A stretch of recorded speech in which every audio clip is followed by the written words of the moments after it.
안녕하세요. 가족 이야기 채널을 찾아주신 구독자 여러분. 갓 출산한 며느리를 보러 간 시어머니.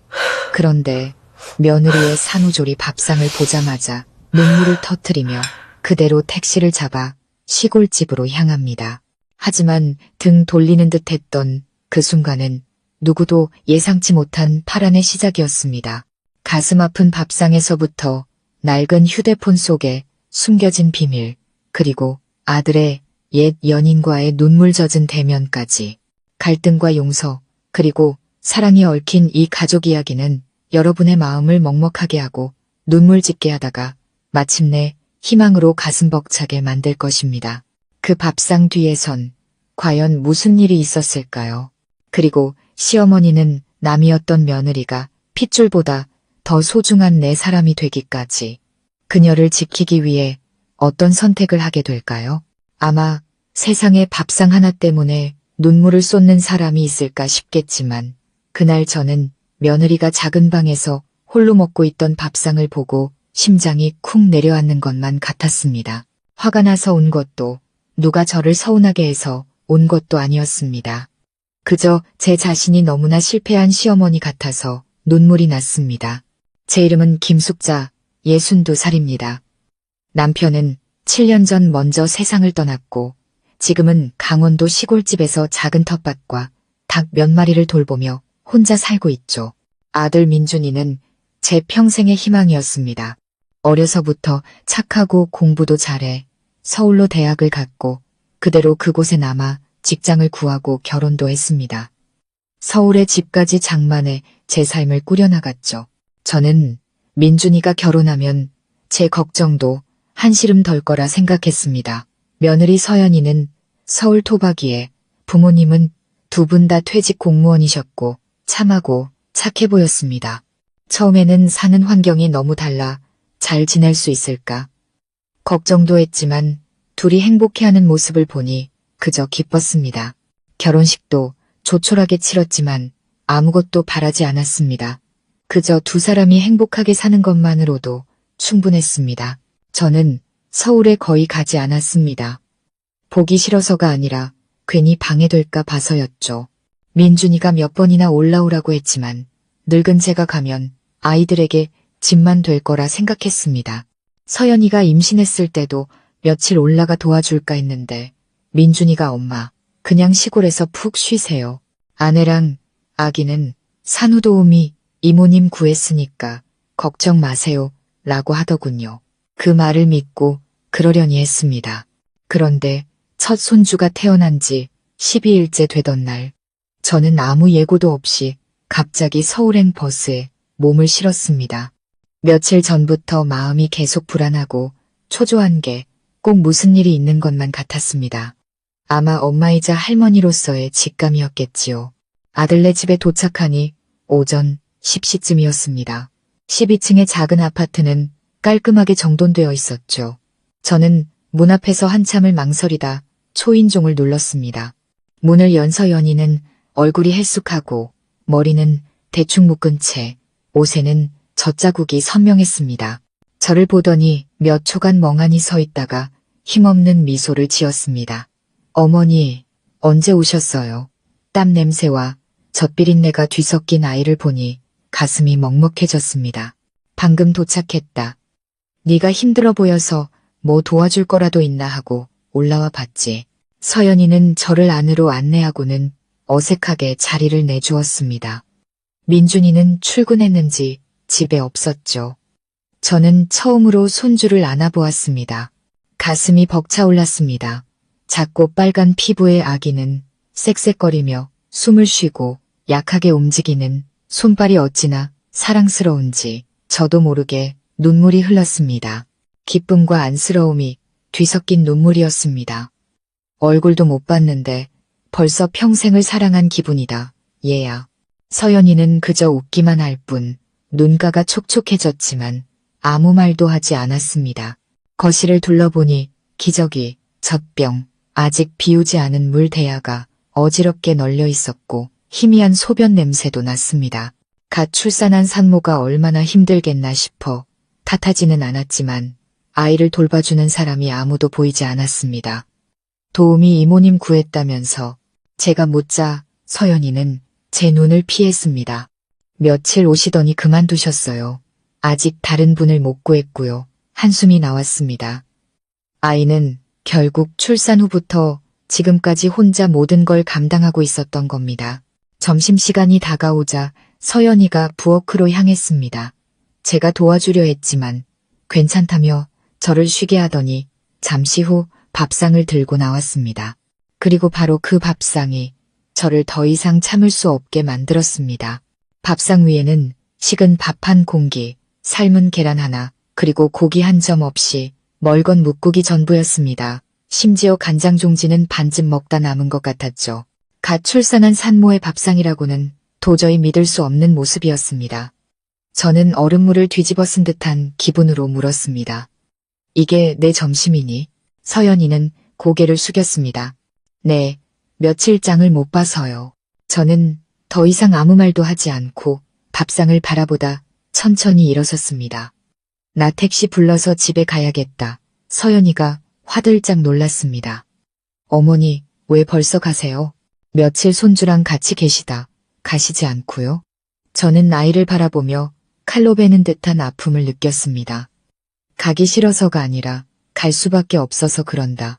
내가 내 시어머니, 내 엄마 될 자격이 없는 것 같아서 내 아들이 너랑 결혼하게 해놓고 널 이렇게 혼자 두게 만들었으니 내가 너무 부끄럽다. 서연이는 와락 울음을 터뜨렸고 저는 밖으로 나와 택시를 불렀습니다. 손은 떨리고 심장은 미친 듯이 뛰고 가슴이 조여왔습니다. 하지만 그 순간 저는 이대로 돌아설 수 없다는 것을 깨달았습니다. 택시가 아파트 단지를 막 벗어나려 할 때 저는 기사님께 차를 세워달라고 했습니다. 차 안에서 가방끈을 꽉 쥔 채 앉아 있는데 가슴 속에서 폭풍이 이는 듯 했습니다. 이후 모를 뜨거운 눈물이 쉴 새 없이 흘러내렸습니다. 저는 갈 수 없었습니다. 갓 출산한 며느리를 낳선 이 집에서 돌봐주는 사람 하나 없이 홀로 내버려 둘 수는 없었습니다. 제가 올라오면 아이들에게 짐만 될 거라 생각한 제가 틀렸습니다. 산후도우미만 있으면 충분할 거라 생각한 제가 틀렸습니다. 저는 기사님께 차를 돌려달라고 했습니다. 기사님은 백미러로 저를 보며 의아한 표정을 지었지만 아무것도 묻지 않았습니다. 다시 아파트로 돌아가는 짧은 시간 동안 저는 아무 말도 하지 않았습니다. 엘리베이터가 한층 한층 올라갈 때마다 심장이 아래로 툭툭 떨어지는 기분이었습니다. 문을 연 서연이는 다시 돌아온 저를 보고 굳어버렸습니다. 아이는 서연이 품에 안겨 있었고 서연이의 눈은 퉁퉁 부어 있었습니다. 저는 아무 말 없이 들어가 서연이의 손에서 아기를 넘겨받았습니다. 그리고 오직 엄마였던 사람만이 아는 본능으로 아기를 달래기 시작했습니다. 서연이는 그저 서서 눈물만 뚝뚝 흘렸습니다. 미안하다. 나 안 갈란다. 여기서 너랑 같이 있을게. 방 안은 기묘할 정도로 조용해졌습니다. 서연이는 고개를 푹 숙인 채 말이 없었지만 어깨가 가늘게 떨리고 있었습니다. 아이는 그동안 얼마나 많은 것을 혼자 견뎌왔을까요? 제가 갑자기 나타났다가 또 갑자기 떠나려 했던 것이 아이에게는 그 어떤 때보다 더 큰 서러움을 안겨주었을 겁니다. 그날 오후 저는 집 안을 치우기 시작했습니다. 잔소리나 꾸중 없이 묵묵히 쌓여있는 기저귀와 아기 옷들을 정리하고 서연이를 위해 푹 고운 족발 미역국을 끓여 억지로 먹였습니다. 생강물을 데워 족욕을 시켜주고 약초를 넣은 물을 끓여 머리를 감겨주었습니다. 옛날 시어머니들이 며느리의 산후조리를 위해 해주던 모든 것을 했습니다. 서연이는 말없이 제 말을 따랐지만 눈빛이 한결 부드러워졌습니다. 그날 밤 아기가 잠들었을 때 저는 서연이를 앉혀놓고 이야기를 나눴습니다. 아이는 한참을 망설이다 한숨을 쉬었습니다. 오늘 그 밥상 보여드려서 죄송해요. 저도 그러고 싶었던 건 아닌데 너무 지쳤어요. 어머니. 혼자 아기를 돌보는데 몸은 아프고 열은 나고 힘들다고 말할 때도 없었어요. 민준 씨는 매일 야근이고 집에 와서도 컴퓨터만 붙잡고 있으니까요. 친정 엄마한테는 걱정하실까봐 차마 말을 못했어요. 제가 조심스럽게 물었습니다. 그럼 남편은 아무것도 안 도와주니? 서연이가 옅게 웃었습니다. 어머니도 아시잖아요. 민준 씨가 언제 부엌일이나 육아에 관심 있었나요?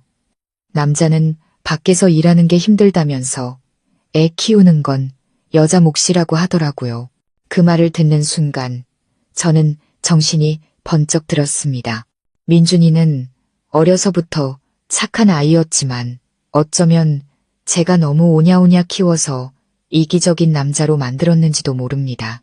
시골에 있을 때 밥하고 빨래하는 건 항상 제 몫이었고 아들은 공부만 하면 됐습니다. 결혼을 시키면서도 가정을 꾸리는 건 부부 두 사람의 일이지 여자 혼자의 몫이 아니라고 가르치지 못했습니다. 저는 며느리의 손을 잡았습니다. 뼈만 앙상하게 남은 손이 너무나 안쓰러웠습니다. 내가 그놈이랑 얘기하마. 내 잘못이 아니야. 너를 이렇게 혼자 힘들게 내버려둔 내 잘못도 크다. 서연이는 저를 올려다보았습니다. 눈가는 여전히 젖어 있었지만 입가에는 피곤하면서도 한결 가벼워진 미소가 걸려 있었습니다. 그날 밤 저는 손주 옆에 누워 밤새 뒤척였습니다. 선풍기 소리와 태어난 지 보름도 안 된 아기의 쌕쌕거리는 숨소리만이 들리는 밤, 제 마음은 불쏘시개처럼 타들어갔습니다. 다음 날 아침, 민준이가 집에 들어서자마자 저는 거실에서 기다리고 있었습니다. 아들은 저를 보고 놀랐지만 입을 열기도 전에 제가 먼저 아들의 눈을 똑바로 쳐다봤습니다. 너 여기 앉아봐라. 엄마가 할 얘기가 있다. 아들은 당황하며 불편한 기색을 보였지만 저는 더 이상 주눅든 시골 엄마가 아니었습니다. 저는 몇 년 만에 처음으로 아들을 피하지 않고 똑바로 마주했습니다. 내 아내가 어제 뭘 먹었는지 아니. 민준이는 어리둥절했습니다. 아니요. 제가 어떻게 알아요. 어제 늦게 들어와서. 저는 아들의 말을 끊고 어제 봤던 밥상에 대해 삶은 계란 하나와 쌀뜨물처럼 멀건 묵국에 대해 또박또박 이야기했습니다. 내 아내가 내 집에서 그렇게 산후조리를 하고 있다. 그런데 넌 그게 당연하다고 생각하는 거니? 아들은 고개를 숙인 채 대답이 없었습니다. 저는 더 단호한 목소리로 말을 이었습니다. 남편이라는 게 돈만 벌어다 주고 아내를 나 몰라라 하는 게 아니야. 아빠라는 게 자기 자식이 밤새 얼마나 우는지도 모르는 게 아니라고. 네가 밖에서 아무리 잘 나가도 가정을 못 지키면 모든 걸 잃는 거야. 알겠니? 민준이는 한참을 침묵하다가 작게 고개를 끄덕였습니다. 저는 하룻밤 사이에 사람이 변할 수 없다는 걸 알지만 오늘 제가 나서지 않으면 영영 기회가 없을지도 모른다고 생각했습니다. 민준이는 혼난 아이처럼 조용히 앉아 있었습니다. 그런 아들을 보니 화가 나면서도 마음이 아팠습니다. 제 아들이니 제가 잘 압니다. 나쁜 아이는 아닙니다. 하지만 오래된 무관심은 가장 약해진 사람 곁에서 서서히 독처럼 퍼져나가는 법입니다. 저는 아들에게 말했습니다. 변명할 필요 없다. 지금은 잘잘못을 따질 때가 아니라 잘못을 바로잡을 때야. 너 이 가정 지키고 싶긴 한 거니? 민준이가 고개를 들었습니다. 눈빛에는 당혹감이 서려 있었지만 그 안에서 처음으로 걱정하는 빛을 보았습니다. 어머니, 이렇게까지 심각한 줄 몰랐어요. 서연이가 항상 아무 말도 안 하니까 괜찮은 줄 알았어요. 저는 옅게 웃었습니다. 네가 걱정할까봐, 네가 피곤할까봐 참은 거야. 하지만 참는다고 해서 영원히 견딜 수 있는 건 아니란다. 때로는 손 한 번 잡아주고 괜찮냐고 한마디 물어주는 것만으로도 수백 가지 고통을 이겨낼 힘을 얻는 법이야. 넌 그렇게 해준 적 있니? 민준이는 고개를 숙였습니다. 명백히 없었던 겁니다. 저는 더 말하지 않고 부엌으로 들어갔습니다. 말은 쉽지만 변하는 것은 전적으로 아들에게 달렸습니다. 하지만 저는 오늘 이후로 아들이 달라지기를 간절히 바랐습니다. 그날 점심 저는 정성껏 밥상을 차렸습니다. 한방 닭백숙, 단호박 갈비찜, 데친 채소, 그리고 서연이를 위한 전복죽까지. 식탁에 음식을 차려놓고 민준이에게 말했습니다. 오늘 네가 아내에게 죽을 떠먹여 주렴. 누구 도움도 받지 말고 네 손으로 직접. 아들은 조금 어색해하며 서연이를 쳐다봤습니다. 서연이도 잠시 멈칫하더니 작게 고개를 끄덕였습니다. 저는 끼어들지 않고 두 사람만의 시간을 주었습니다. 민준이는 숟가락으로 죽을 떠서 호흡으로 아내의 입에 넣어주었습니다. 서연이는 살짝 떨리는 입술로 죽을 받아먹었습니다. 아무도 말하지 않았지만 그 침묵은 이상하게 따뜻했습니다. 저는 그것이 출산 후 10수일 만에 처음으로 남편에게서 받아보는 따뜻한 음식이라는 것을 알았습니다. 그날 저녁 아기가 깊이 잠들었을 때 서연이가 말했습니다. 어머니, 감사해요. 민준 씨가 제게 죽을 떠먹여줄 날이 올 거라고는 생각도 못했어요. 저는 아이의 헝클어진 머리를 부드럽게 쓰다듬으며 말했습니다. 나도 미안하다. 너를 너무 오래 혼자 두게 해서. 하지만 이제부터는 다시는 너 혼자 외롭게 두지 않을게. 서연이는 제 어깨에 머리를 기댔습니다. 아이는 울고 있었지만 더 이상 서러움의 울음이 아니었습니다. 며칠 동안 짓눌려왔던 무거운 짐을 내려놓은 듯한 안도의 울음이었습니다. 그 후 3일 동안 민준이는 눈에 띄게 변했습니다. 아기를 안으려고 하고 기저귀 가는 법을 배우고 저와 함께 부엌을 정리했습니다. 심지어 어떤 나물이 좋은 건지도 모르면서 시장에 가서 장을 봐오기도 했습니다. 어느 날은 늦게 퇴근하고 와서도 조용히 방에 들어가 젖병을 씻고 있었습니다. 서연이는 그 모습을 보며 고개를 저으며 웃었습니다. 저는 아무 말도 하지 않았지만 마음이 명절처럼 따뜻해졌습니다. 어느 날 밤 저는 창가에 앉아 손주에게 입힐 스웨터를 뜨개질하며 방 안에서 들려오는 아들의 웃음소리를 들었습니다. 그때서야 비로소 마음에 진정한 평화가 찾아왔다고 느꼈습니다. 하지만 모든 것이 좋아지고 있다고 생각했을 때 시골에서 걸려온 한 통의 전화가 모든 것을 바꿔놓았습니다. 옆집 박씨 아저씨였습니다. 숙자씨, 집에 도둑이 든 것 같아. 뒷문이 활짝 열려 있어. 경찰에 신고는 했는데 혹시 와서 확인해 줄 사람 없어요?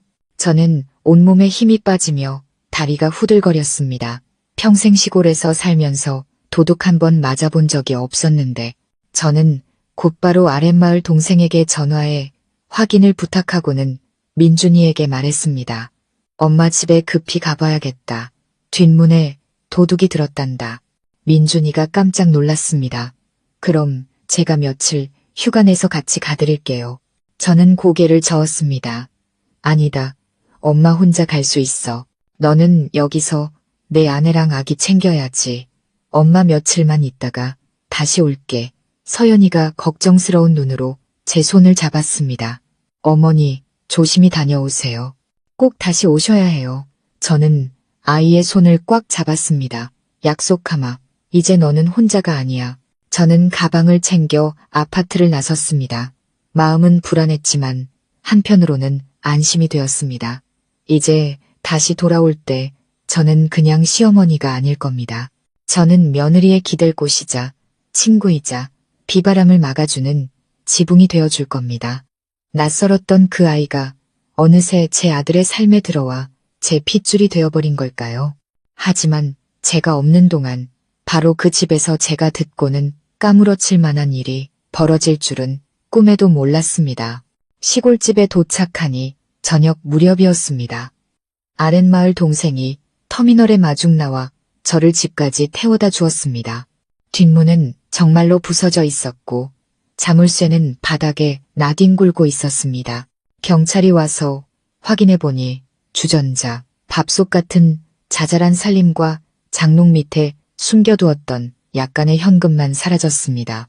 큰 손해는 아니었지만 누군가 내 공간을 침범했다는 생각에 등골이 오싹했습니다. 저는 밤새 집을 정리하고 다음날 옆집에 가 감사를 표했습니다. 일이 어느 정도 마무리되었지만 제 마음은 온통 서울에 가 있었습니다. 제가 없어도 서연이와 손주가 잘 지내고 있을지 걱정이 됐습니다. 그런데 떠날 채비를 하기도 전인 다음 날 오후 서연이에게서 전화가 왔습니다. 어머니, 어디 계세요? 목소리가 약하고 막 울음을 그친 듯 잠겨 있었습니다. 집에 있다. 무슨 일 있니? 수화기 너머로 잠시 침묵이 흐르더니 아주 작은 목소리로 말했습니다. 민준 씨가 아침에 나갔는데 아직 안 들어와요. 전화도 안 받고요. 어머니, 저 무서워요. 저는 순간 정신이 아찔했습니다. 심장이 세차게 뛰고 손이 떨렸습니다. 집을 나갔다고 혹시 싸웠니? 서연이는 침묵하다가 고백했습니다. 어젯밤에 제가 물어봤어요. 저랑 결혼한 거 후회하냐고요. 아무 말도 안 하고 그냥 방으로 들어가 버리더라고요. 아침 일찍 배낭을 메고 나갔는데 전화를 꺼놨는지 지금까지 연락이 안 돼요. 어머니, 혹시 민준 씨가 저한테 질린 걸까요? 저는 몇 초간 말을 잃었습니다. 며칠 전만 해도 아내에게 다정하게 죽을 떠먹여주고 아기 우유를 타주던 아들의 모습이 떠올랐습니다. 어떻게 이렇게 돌변할 수 있을까요? 압박감을 견디지 못한 걸까요? 아니면 더 깊은 사정이 있는 걸까요? 쓸데없는 생각하지 마라. 무슨 일이 있어서 그런 걸 거야. 엄마가 전화해 볼 테니 안 되면 바로 올라갈게. 울지 말고 기다려. 저는 전화를 끊고 민준이에게 전화했습니다. 꺼져 있었습니다. 다시 걸어도 여전히 전원이 꺼져 있다는 안내만 나왔습니다. 애가 탔습니다. 제 아들이 무심할 수는 있어도 제가 막 떠난 상황에서 아내와 자식을 버릴 만큼 무책임한 아이는 아니었습니다. 분명 무슨 일이 있는 겁니다. 의심이 들기 시작했습니다. 그날 밤 서연이가 다시 울며 전화했습니다. 죄송해요, 어머니. 다 저 때문인 것 같아요. 저는 단호하게 말했습니다. 네, 탓 아니다. 무슨 일이든 엄마가 알아낼 테니 너는 손주랑 문 꼭 잠그고 집에 있어. 내일 아침 바로 올라갈게. 저는 하루도 더 기다릴 수 없었습니다. 날이 채 밝기도 전에 서울로 가는 버스를 탔습니다. 머릿속에서는 민준이가 사고를 당했거나 다른 사람과 문제가 생겼을 거라는 온갖 추측이 맴돌았습니다. 아파트에 도착하니 점심 무렵이었습니다. 문을 열고 들어가니 서연이가 소파에 앉아 있었고 두 눈은 퉁퉁 부어 있었습니다. 아기는 요람해서 평화롭게 자고 있었죠. 저는 며느리를 안아주고 집안을 둘러보았습니다. 여전히 깔끔했고 이상한 낌새는 없었습니다. 아무 소식 없었니? 서연이는 고개를 저었습니다. 저는 휴대폰을 꺼내 다시 민준이에게 전화했습니다. 이번에는 신호가 갔습니다. 저는 깜짝 놀라 얼른 귀에 휴대폰을 갖다 댔습니다. 여보세요, 민준이니? 너 지금 어디야? 내 아내가 얼마나 걱정하는지 알아. 수화기 너머로 거친 숨소리가 들리더니 민준이의 목소리가 들려왔습니다. 엄마, 저 친구 집에 있어요. 죄송해요. 생각할 시간이 좀 필요해요. 생각. 갓 낳은 아내랑 자식을 집에 혼자 두고 생각이라는 말이 나와?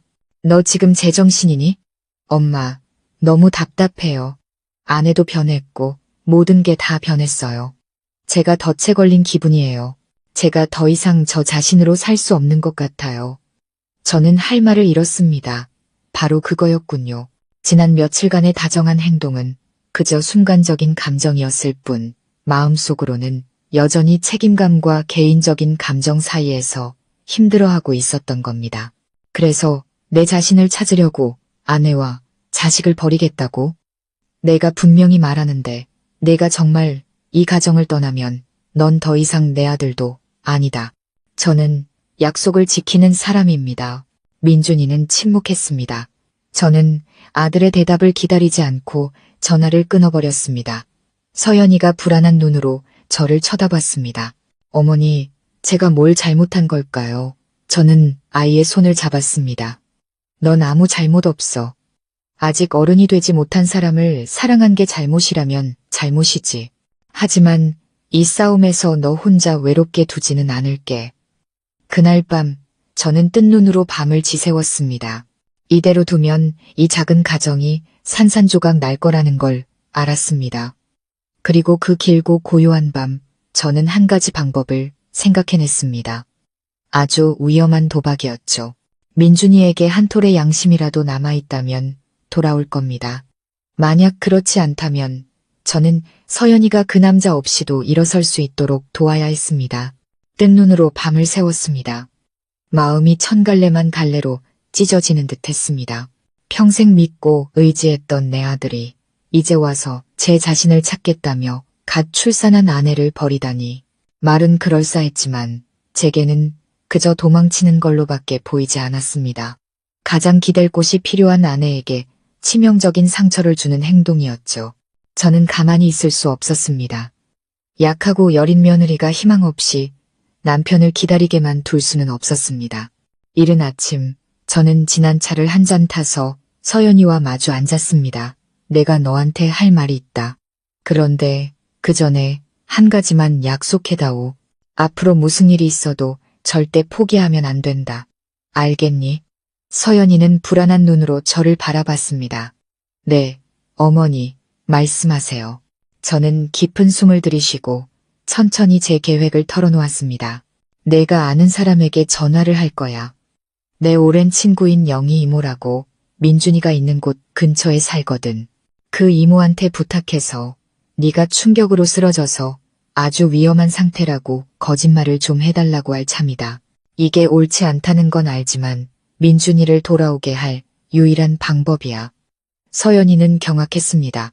어머니, 그건 너무 심한 거 아니에요? 아니다, 얘야. 저는 아이의 손을 잡았습니다. 내가 낳았지만 나도 그놈 속을 다 모르겠다. 그 아이는 그냥 말로 해서는 안 돼. 충격을 줘야 정신을 차리지. 저렇게 자기 연민에 빠져 남을 내팽개치게 둬선 안 돼. 서연이는 잠시 침묵하더니 작게 고개를 끄덕였습니다. 어머니 말씀대로 할게요. 그 사람이 돌아오기만 한다면요. 저는 곧바로 영희 이모에게 전화했습니다. 이모는 이야기를 듣고는 쓴웃음을 지었습니다. 세상에 민준이가 그런 녀석이 됐다니. 알았다. 내가 한번 해보마. 그날 정오, 영희 이모가 민준이에게 전화를 건 지 2시간이 채 되지 않아 초인종이 울렸습니다. 저는 손주를 안고 있다가 깜짝 놀랐습니다. 서연이는 벌떡 일어났고 얼굴이 하얗게 질렸습니다. 문이 열리고 민준이가 서 있었습니다. 헬쑥한 얼굴, 까칠한 수염, 잠을 못 자, 퀭한 눈. 저를 보자마자 그 자리에 얼어붙더니 더듬거렸습니다. 엄마, 저를 속이셨어요. 저는 부인하지 않고 고개를 끄덕였습니다. 그래, 속였다. 다른 방법이 없었으니까. 내 아내에게 네가 필요하고 내 아들에게 네가 필요하니까 억지로라도 너를 끌고 와야 했다. 내게 조금이라도 책임감이 있다면 현실을 마주해야지. 민준이는 집으로 들어와 아기를 안고 있는 서연이를 차마 쳐다보지 못했습니다. 저는 아무 말 없이 아기를 아들 품에 안겨주었습니다. 자, 안아봐라. 내 피부치다. 요 며칠 이 아기가 밤새 얼마나 울었는지 아니. 내 아내는 밤새 아기를 안고 달래느라 허리가 끊어질 지경이다. 내 자신을 찾는 게 이렇게 도망치는 거였니? 민준이는 아기를 안은 채 손을 떨었습니다. 서연이는 여전히 말이 없었습니다. 아이의 마음속에 기대와 분노, 슬픔이 뒤엉켜 침묵이 되었음을 저는 알 수 있었습니다. 민준이는 낯선 사람처럼 아기를 안고 앉아 있었지만 저는 그가 눈물을 흘리는 것을 보았습니다. 잠시 후 아들은 고개를 들어 서연이를 바라봤습니다. 미안해. 단 3글자였지만 결혼 후 처음으로 민준이가 아내에게 하는 말을 들었습니다. 서연이는 대답 없이 손에 쥔 손수건만 꽉 쥐었습니다. 저는 두 사람에게 침묵의 시간을 주기 위해 자리를 피했습니다. 그날 오후 식사 후에 민준이는 자발적으로 설거지를 했습니다. 우유를 타고 아기 기저귀를 갈았습니다. 모든 것이 서툴렀지만 노력하는 모습이었습니다. 저는 아무 말도 하지 않았고 서연이도 웃지 않았지만 집안의 공기는 한결 가벼워졌습니다. 밤에 제가 뜨개질을 하고 있을 때 서연이가 다가왔습니다. 어머니, 오늘 보니 정말 그 사람이 달라진 것 같아요. 저는 작게 고개를 끄덕였습니다. 남자가 잘못을 뉘우치고 돌아왔다면 아직은 희망이 있는 거다. 중요한 건 이번 일로 정신 차리고 제대로 된 사람이 되느냐 하는 거지. 서연이는 한숨을 쉬며 물었습니다. 그런데 어머니, 만약 나중에 또 떠나면 어떡하죠? 저는 뜨개질하던 것을 내려놓고 아이의 어깨를 잡았습니다. 그때는 더 이상 기다릴 필요 없다. 너는 할 만큼 다 한 거야. 그걸 지키지 못하는 건 그놈 잘못이지. 그때는 누구를 위해 살지 말고 너 자신과 내 아들을 위해 살아라. 서연이는 제게 안기며 목이 메었습니다. 저는 용서한다고 해도 마음의 상처가 쉽게 아물지 않을 것을 알았습니다. 하지만 적어도 아이는 한 줄기 희망을 보게 된 겁니다. 단지 며칠 후 다른 누구도 아닌 바로 제가 그 희미한 균열을 산산조각 낼 수도 있는 비밀을 발견하게 될 줄은 몰랐습니다. 숨겨진 휴대폰 하나, 오래된 문자 메시지, 그리고 전혀 낯설지 않은 한 여자의 이름. 민준이가 돌아온 지 사흘이 지났고 집안의 분위기는 잠시 평온을 되찾았습니다. 저는 긴장을 풀지 않았지만 아들이 집을 나갔다는 소식을 들었을 때처럼 불안하지는 않았습니다. 민준이는 성실해 보였습니다. 말수는 줄었지만 서연이를 도와 집안일을 하고 아기를 돌보며 진심으로 노력하는 듯 했습니다. 저는 여전히 아들을 주시했습니다. 마음 깊은 곳에서 무언가 잘못되었다는 느낌을 지울 수 없었기 때문입니다. 그날 저녁 식사를 마치고 서연이는 아기를 재우러 방에 들어갔고 민준이는 잠시 물건을 사러 나갔습니다. 저는 부엌을 정리하다가 거실 문 뒤에 걸려있는 민준이의 낡은 잠바를 발견했습니다. 주머니에서 무언가 짤랑거리는 소리가 났습니다. 호기심에 손을 넣어보니 지금 쓰는 것과는 다른 낡은 휴대폰이 하나 나왔습니다. 저는 그 자리에 굳었습니다. 이건 분명 민준이가 쓰는 폰이 아니었습니다. 누가 휴대폰을 2개씩 쓰면서 이렇게 숨겨놓는단 말입니까? 주위를 둘러보았습니다. 심장이 쿵쾅거렸습니다.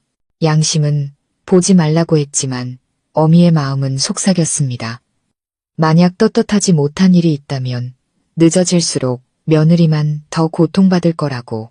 저는 의자에 앉아 떨리는 손으로 전원을 켰습니다. 다행히 비밀번호는 걸려있지 않았습니다. 화면이 켜지자마자 카카오톡 메시지 목록을 보고 저는 경악했습니다. 대부분 2주 전에 멈춘 오래된 메시지들이었고 시점은 서연이가 막 출산했을 때와 일치했습니다. 목록 맨 위에는 최유진, 대학 동기이라는 이름이 떠 있었습니다. 메시지를 눌렀습니다. 눈앞에 나타난 글자들은 칼날처럼 제 가슴을 베었습니다. 유진, 오빠, 다시 생각해봤는데 나 상간녀는 못할 것 같아. 민준, 난 그냥 아기 때문에 버티고 있는 거야. 아직 널 잊지 못했어. 유진, 알아. 하지만 오빠 가정을 파괴하고 싶진 않아. 민준, 아기가 좀 더 크면 그때 정리할게. 숨이 멎는 것 같았습니다. 믿을 수가 없었습니다.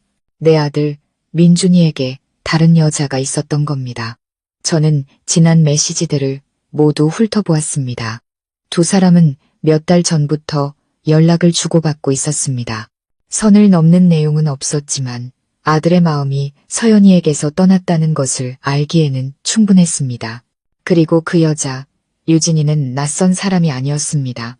민준이가 서연이와 결혼하기 전 저희 집에 한 번 놀러왔던 대학 동기였습니다. 저는 그 아이가 민준이를 좋아했지만 아들이 거절했던 것으로 기억합니다. 그런데 이제 와서 저는 휴대폰을 식탁 위에 내려놓았습니다. 손이 얼음장처럼 차가워졌습니다. 분노와 슬픔, 그리고 무엇보다 아들에 대한 처절한 실망감이 밀려왔습니다. 저는 조용히 일어나 휴대폰을 원래 있던 자리에 다시 넣어두었습니다. 지금 서연이에게 이 사실을 알릴 수는 없었습니다. 아이는 출산한 지 한 달도 채 되지 않았고 심신이 모두 약해진 상태에서 남편에 대한 믿음을 겨우 다시 쌓아가고 있었습니다. 이 사실을 알게 되면 견뎌낼 수 있을까요? 그날 밤 저는 한숨도 자지 못했습니다. 손주 요람 옆에 앉아 아기의 고른 숨소리를 들으며 하염없이 눈물을 흘렸습니다. 다음 날 아침 민준이가 일어나자마자 저는 부엌에서 기다렸습니다. 너랑 둘이서만 할 얘기가 있다. 아들은 저를 보고 움찔했지만 이내 고개를 끄덕이고 저를 따라 서연이가 들을 수 없는 베란다로 나갔습니다. 저는 단도직입적으로 물었습니다. 잠바에 숨겨둔 낡은 휴대폰, 누구한테 숨기는 거니? 민준이는 그 자리에 얼어붙었습니다. 눈은 커지고 입술을 더듬거렸습니다. 엄마, 그걸 보셨어요? 보고 싶지 않았다. 하지만 눈 감을 수가 없더구나. 다 읽었다. 유진이라는 그 아이에 대해서. 민준이는 의자에 주저앉아 두 손으로 머리를 감쌌습니다. 모든 것이 발가벗겨진 사람의 모습이었습니다. 엄마, 제가 잘못했어요. 하지만 그건 이미 끝난 일이에요. 아내가 출산하기 전에 제가 먼저 정리했어요. 아내를 버릴 생각은 정말 아니었어요. 저는 평생 처음으로 아들에게 소리쳤습니다. 그런데 왜 집을 나갔어? 아기 때문에. 버티고 있다는 그런 말을 하면서 그게 내 아내를 사랑하는 방식이야. 민준이는 눈물을 글썽이며 아무 말도 못했습니다. 저는 마음이 약해지지 않았습니다. 너 그거 아니. 내가 내 아내를 아끼는 건 단지 내 아내라서가 아니야. 이 집에서 혼자 온 세상을 짊어지고 있는 한 엄마이기 때문이야. 그런데 그 남편이라는 놈은 옛 연인이랑 문자를 주고받고 있었지. 너 같은 아들을 둔 게 내가 다 부끄럽다. 민준이는 고개를 숙인 채 한마디도 하지 못했습니다. 네가 그만뒀을지는 몰라도 남겨진 마음의 상처는 누가 책임질 거니? 미안하다고 하면 다 끝나는 줄 알아? 사과는 기억을 지우지 못해. 저는 일어나 아들의 눈을 똑바로 쳐다봤습니다. 내가 너한테 기회를 한 번 주겠다. 단 한 번뿐이야. 그 아이랑 완벽하게 정리하고 다른 사람이 말하기 전에 네가 먼저 내 아내에게 사실대로 말해. 민준이는 멍한 표정으로 말했습니다. 엄마, 지금 말하면 서연이는 절대 저를 용서하지 않을 거예요. 저는 이를 악물고 말했습니다. 하지만 말하지 않으면 넌 평생 비겁한 놈으로 사는 거야. 저는 아들을 그 자리에 남겨두고 돌아섰습니다. 방으로 들어갔을 때 서연이는 아직 자고 있었습니다. 아이의 얼굴은 너무나 평화로워 보였습니다. 저는 한숨을 쉬었습니다. 바로 곁에서 폭풍이 몰아치고 있는데 아이는 아직 아무것도 모르고 있었습니다. 그날 아침 집안은 팽팽한 긴장감으로 가득 찼습니다. 저는 일찍 일어나 서연이를 위해 죽을 끓이고 손주의 젖병을 씻었지만 속은 불이 타는 듯 했습니다. 민준이는 하루 종일 침묵했고 제 눈을 마주치지도 서연이 곁에 다가가지도 못했습니다. 서연이는 아무것도 모른 채 남편이 갑자기 말수가 줄어든 것을 그저 업무 스트레스 때문이라고 생각하는 듯 했습니다. 점심 식사 후 저는 손주를 방에 재우고 민준이에게 눈짓을 했습니다. 아들은 제 뜻을 알아채고 어제 우리가 이야기했던 베란다로 따라 나왔습니다. 제가 물었습니다. 생각은 다 했니? 민준이는 고개를 숙인 채 작은 목소리로 답했습니다. 네, 말할게요. 저는 고개를 끄덕였습니다. 마음이 조금은 가벼워졌습니다. 잘못을 인정하는 것은 특히나 회피에 익숙했던 남자에게는 쉬운 일이 아닙니다. 하지만 진실에서 시작하지 않으면 남은 평생은 거짓의 연속일 뿐입니다. 저는 손주를 안고 산책을 핑계로 밖으로 나왔습니다. 부부가 단둘이 있을 시간을 주기 위해서였죠. 문을 닫는 순간 심장이 쿵쾅거렸습니다. 서연이가 어떻게 반응할지는 모르지만 저는 아이가 진실을 듣고 남은 인생을 스스로 결정할 만큼 강하다는 것을 믿었습니다. 아파트 벤치에 앉아 멍하니 있었습니다. 손으로 만든 작은 요람을 흔들며 손주를 재웠습니다. 위층에서는 지금쯤 제 아들이 고백하고 있겠죠. 저는 눈을 감고 아들이 진심을 다해 이야기하기를 기도했습니다. 1시간쯤 지났을까 서연이가 위층에서 내려왔습니다. 눈은 퉁퉁 부어 있었지만 걸음걸이는 놀랍도록 단단했습니다. 저는 벌떡 일어났습니다. 서연이는 제 옆에 조용히 앉아 아기를 안고는 천천히 입을 열었습니다. 어머니, 다 들었어요. 민준 씨가 다 얘기했어요. 저는 최대한 침착하게 아이를 바라봤습니다. 그래서 내 생각은 어떠니? 아이는 잠시 침묵했습니다. 오후의 햇살이 아직 부기가 덜 빠진 얼굴에 비쳤습니다. 피곤해 보이면서도 강인해 보였습니다. 화가 나요. 하지만 그 사람이 다른 사람을 좋아했었다는 사실 때문이 아니에요. 제가 아기를 낳고 고통스럽고 외로웠을 때 그 사람이 제 곁이 아니라 옛 연인과 속마음을 나눴다는 사실에 화가 나요. 저는 고개를 끄덕였습니다. 그 아픔이 얼마나 깊을지 누구보다 잘 알았습니다. 서연이는 느리지만 분명한 목소리로 말을 이었습니다. 바로 용서할 수는 없을 거예요, 어머니. 하지만 지금 당장 이 손을 놓고 싶지도 않아요. 제가 약해서가 아니라 제 아들에게서 아빠를 뺏고 싶지 않아서요. 하지만 이제부터 모든 게 달라져야 해요. 완벽한 남편은 필요 없어요. 하지만 어른이 될 줄 아는 사람은 필요해요. 저는 감탄을 숨길 수 없었습니다. 제 앞에는 더 이상 소심하게 모든 것을 참아내던 며느리가 아니었습니다.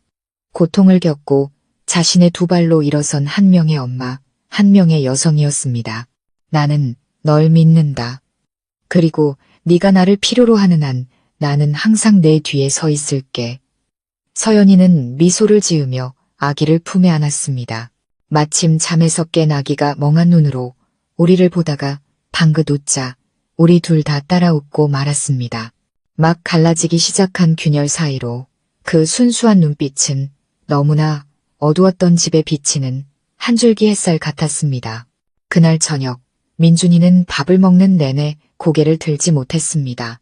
저도 서연이도 아무 말 하지 않았습니다. 그 침묵이 100마디 꾸짖음보다 더 그를 부끄럽게 만들었을 겁니다. 식사가 끝나자 아들은 조용히 설거지를 하고 와서 서연이 앞에 앉아 아주 작게 말했습니다. 유진이랑 연락처 모든 걸 다 지울게. 오늘부터 다시는 너 외롭게 하지 않을게.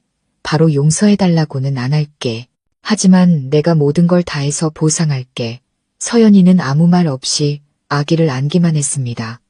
하지만 저는 아이의 손이 꼭 쥐어지는 것을 보았습니다. 마치 스스로에게 다짐하는 것처럼. 너무 빨리 마음 약해지지 말자. 저는 모든 것이 끝나지 않았음을 알았습니다.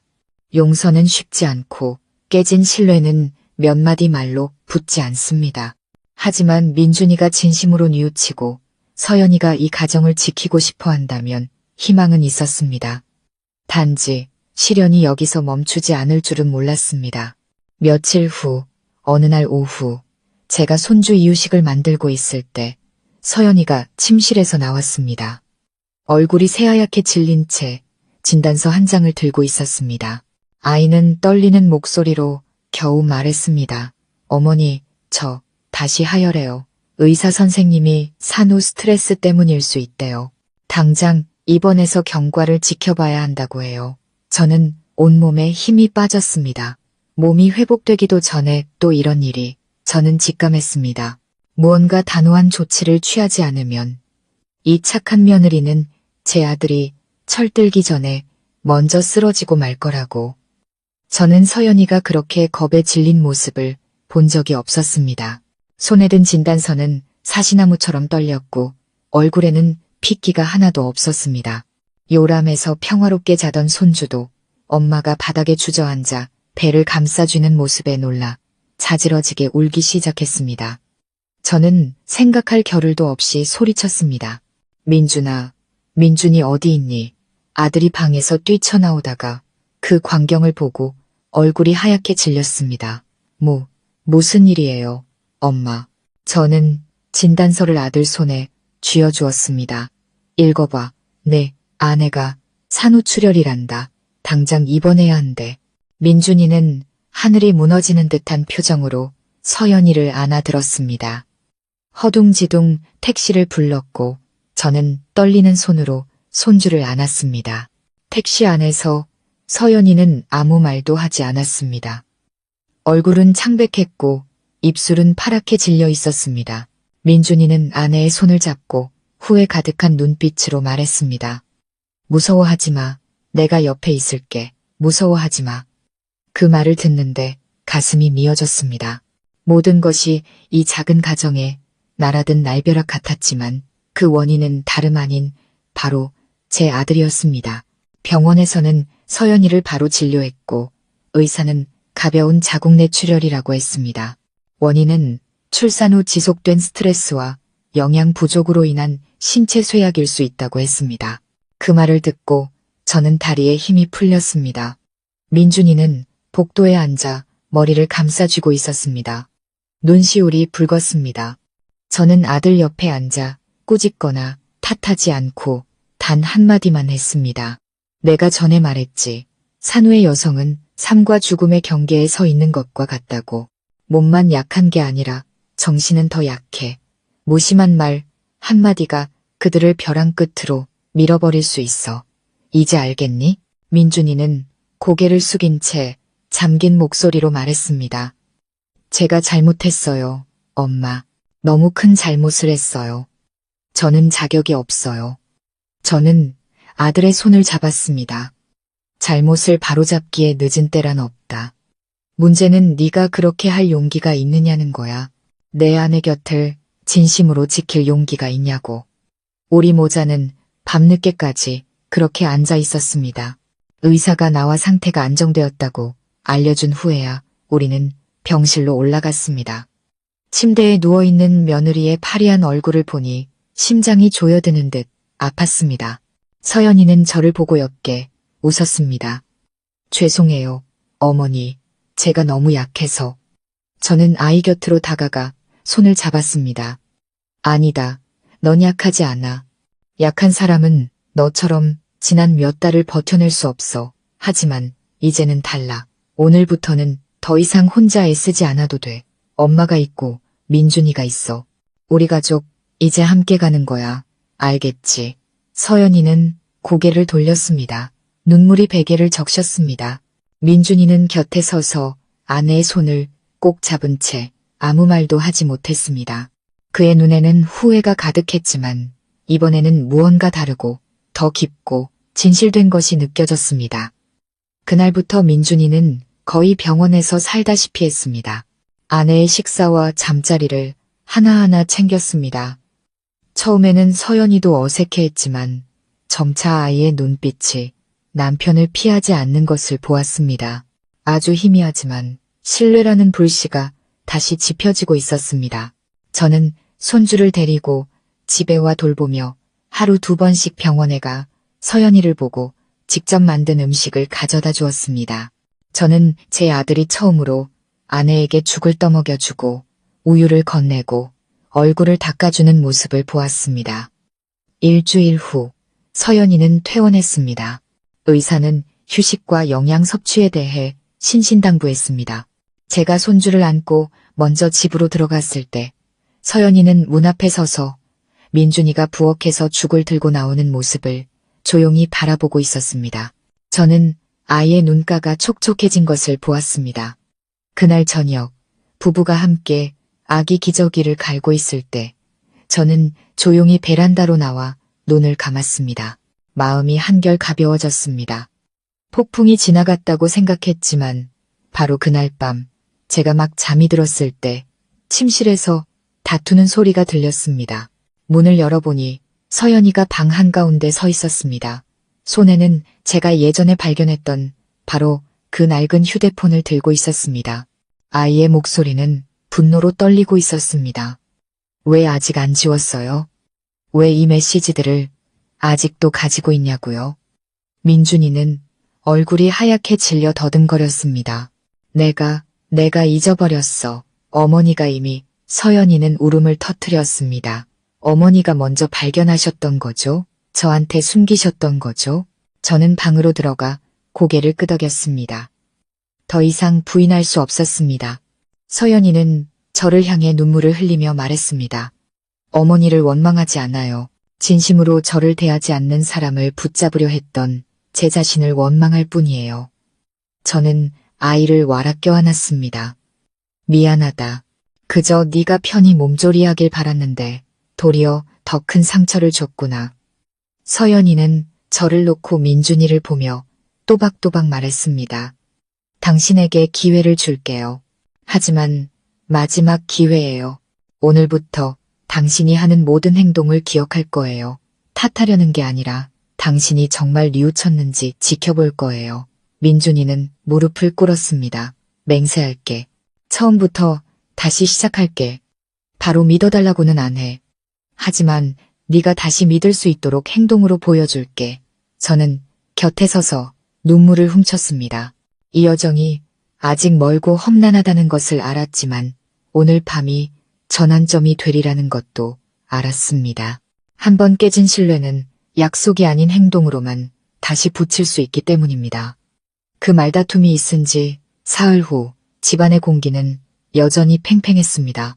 아무도 지난 일을 꺼내지 않았지만 서연이의 마음이 아직 풀리지 않았고 민준이는 조금씩 신뢰를 회복하기 위해 노력하고 있다는 것을 모두가 알았습니다. 그는 일찍 일어나 밥을 하고 설거지를 하고 아기를 씻기고 밤마다 아기를 재웠습니다. 저는 그의 노력을 보았고 또한 혼자 앉아 남편을 지켜보는 서연이의 조용하고 경계심 가득한 눈빛도 보았습니다. 아마 서연이의 마음속은 여전히 물음표로 가득하고 제 마음속에는 갈림길에 선 사람처럼 희미한 희망만이 자리하고 있었습니다. 그날 아침 제가 마당을 쓸고 있을 때 전화벨이 울렸습니다. 서연이의 어머니 사부인이었습니다. 사부인, 저예요.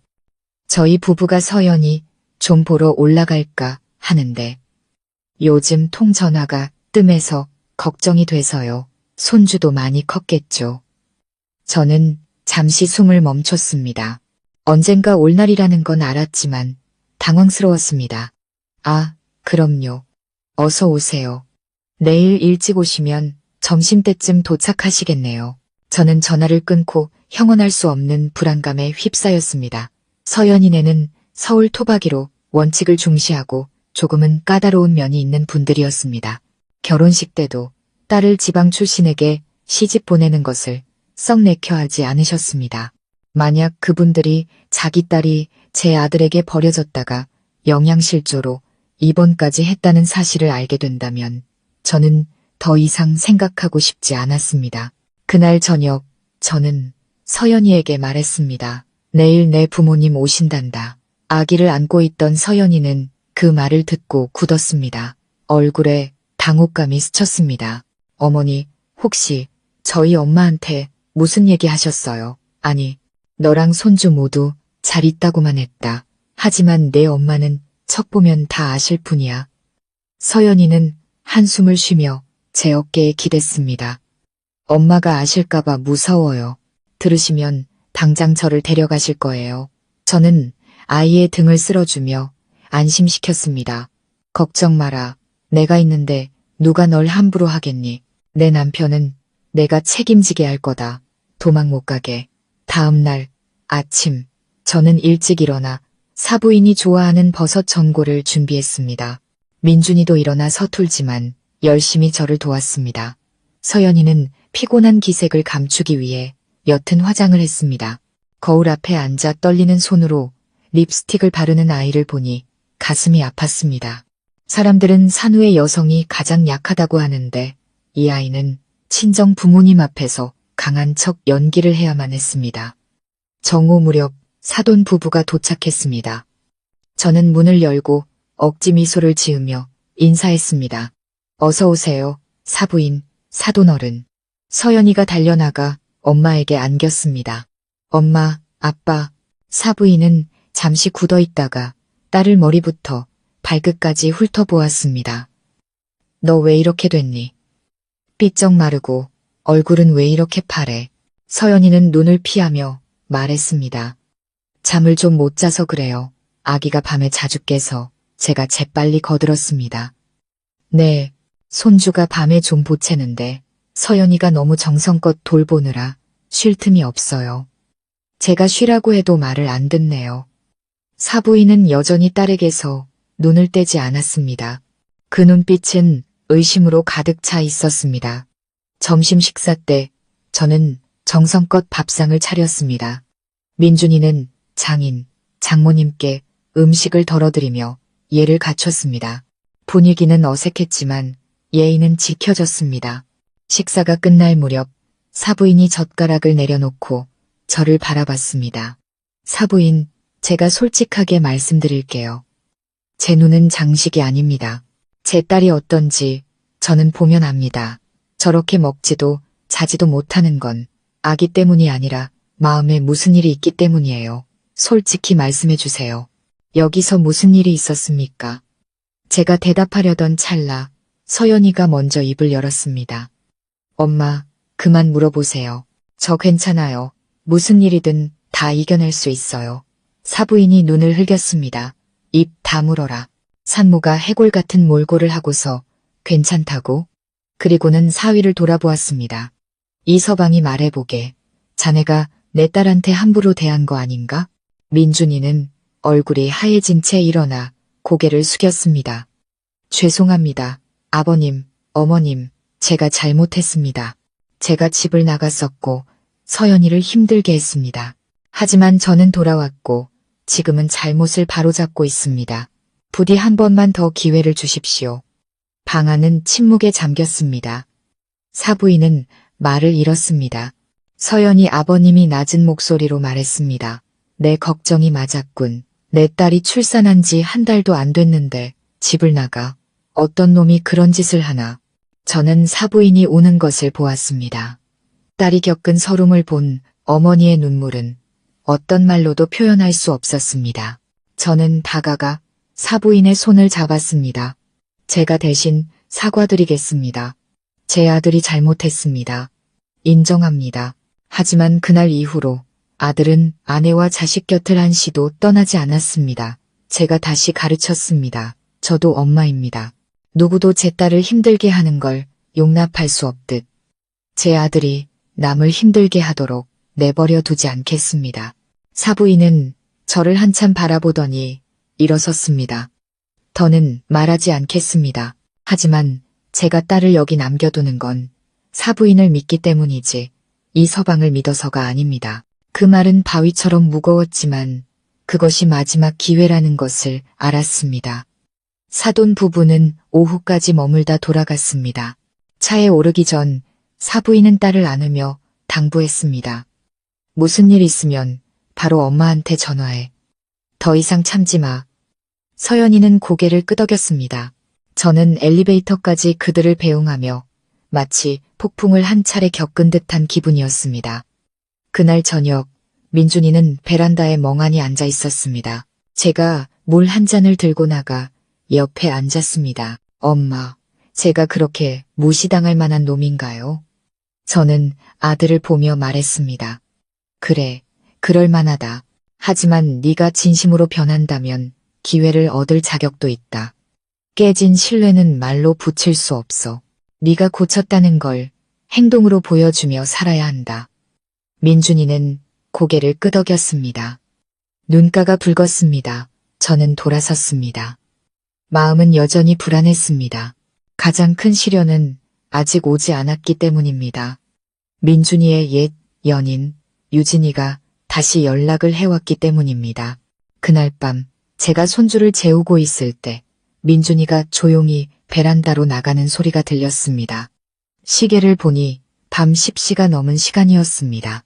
바람은 부드러웠지만 아들이 휴대폰 화면을 뚫어져라 쳐다보는 모습을 보니 마음이 차갑게 식었습니다. 얼굴에는 당혹감이 서려 있었습니다.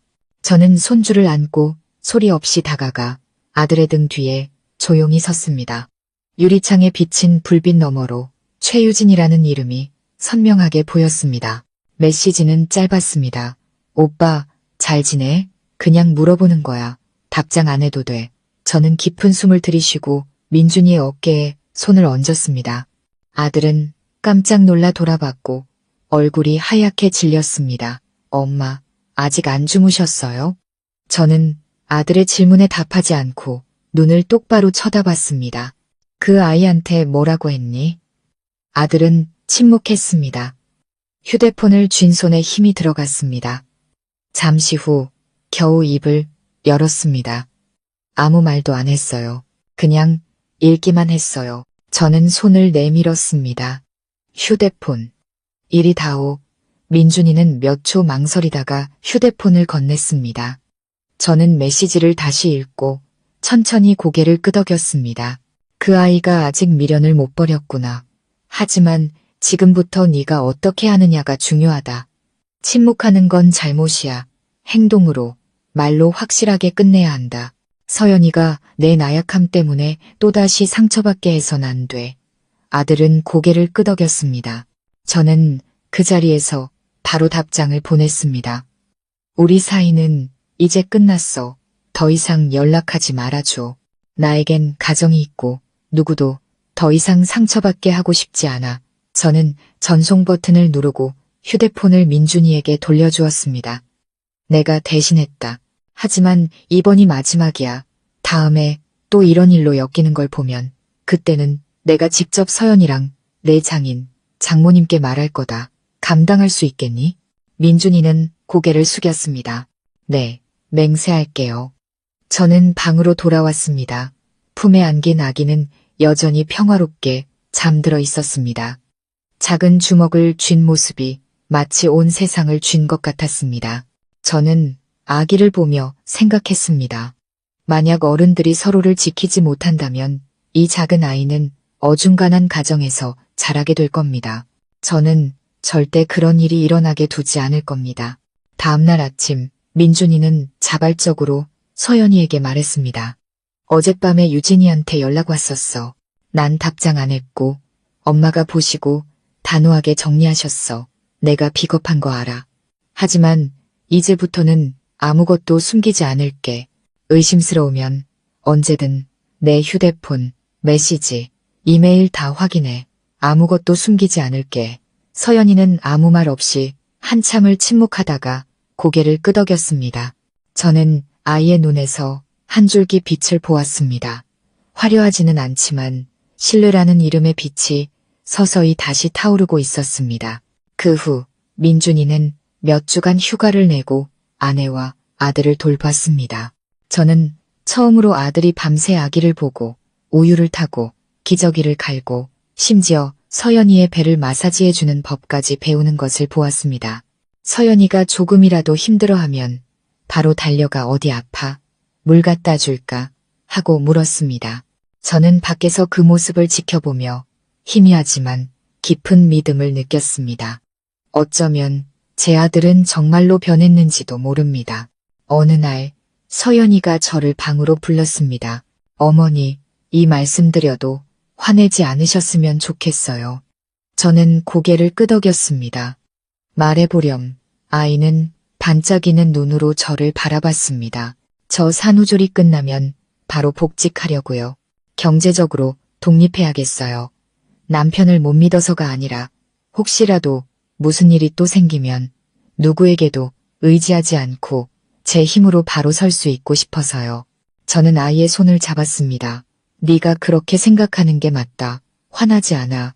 오히려 네 자신을 위해 살 용기를 낸 네가 자랑스럽다. 독립이라는 기반이 없는 사랑은 의존으로 변하기 쉬워. 네가 그렇게 강해지니 엄마는 더 마음이 놓인다. 서연이는 저를 안고 조용히 눈물을 흘렸습니다.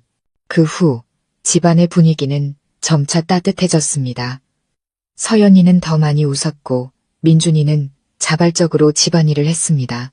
식사 시간은 더 이상 어색한 눈빛이 오가는 시간이 아니었습니다. 아기가 옹알이를 하거나 발로 이불을 찰 때마다 웃음소리가 터져 나왔습니다. 저는 점차 집안일에서 손을 떼고 젊은 부부에게 공간을 내주었습니다. 가끔 멀리서 그들을 바라볼 때면 마음이 구름처럼 가벼워졌습니다. 하지만 어느 비 오는 오후 제가 시골집 이웃에게 전화를 걸어 텃밭을 확인해달라고 부탁하려던 참에 서연이가 저를 베란다로 불렀습니다. 아이는 봉투 하나를 제게 건넸습니다. 어머니, 이건 제가 출산 전에 일하면서 모은 비상금이에요. 어머니가 좀 맡아주세요. 나중에 혹시라도 무슨 일이 생길 때를 대비해서요. 제가 거절하려 하자 서연이가 말했습니다. 저는 어머니를 믿어요. 혹시라도 모든 게 다시 엉망이 되는 날이 오면 적어도 이 돈으로 아기를 데리고 안전한 곳으로 갈 수 있게요. 그러고 싶지 않지만 준비는 해야 할 것 같아요. 저는 봉투를 받아들고 아무 말 없이 고개를 끄덕였습니다. 마음이 돌덩이처럼 무거워졌습니다.